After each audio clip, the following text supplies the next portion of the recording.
Arutani a memba a ngwatanĩro ya KUPPET kuma kaunti ya Mombasa nĩmeyumĩrĩtie na kũmenereria ngirimiti ya nyongerera ya mĩcaara ĩrĩa ĩrĩga kũrekererio nĩ thirikari, makiuga mbeca iria mongereirwo cironania thirikari ndĩrĩ na mũbango o wothe wa kwagĩrithia wĩra wa arutani. Kuna mwalimu ambaye alipata zaidi ya 1000.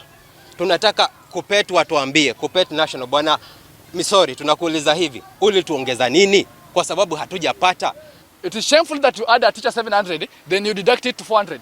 What is that? And the media tells us that teachers go to the bank all the way smiling. Smiling with 400? That's a joke.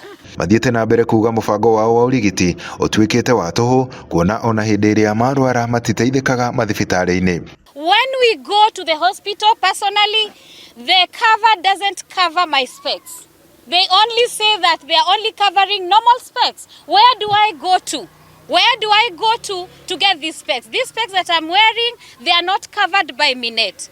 And what we need is an overhaul of the medical scheme so that we can eliminate the bureaucracy that we are going through. Why do you have to give a teacher a limit that when I go to a hospital, I'm told if I do a test, I will not be given drugs?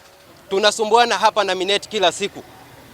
Tunataka hii Minet kuja wazi, together with MAKL consortiums, watuambie kwa nini walimu wakienda hospitali zetu hapati matibabu. We are being deducted for the same.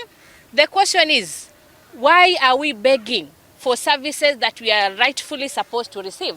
Oho nĩ marendekithia atongoria ao matige wĩra, makiuga nĩ maramahinyĩrĩria.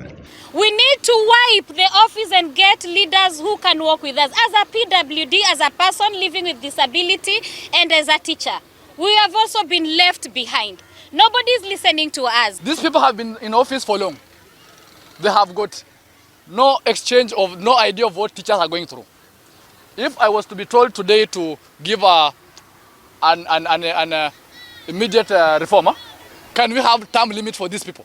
They serve us within 2 terms, they go home. Handũ-inĩ ha Inoro TV kuma gũkũ Mombasa, niĩ njĩtagwo Francis Madi.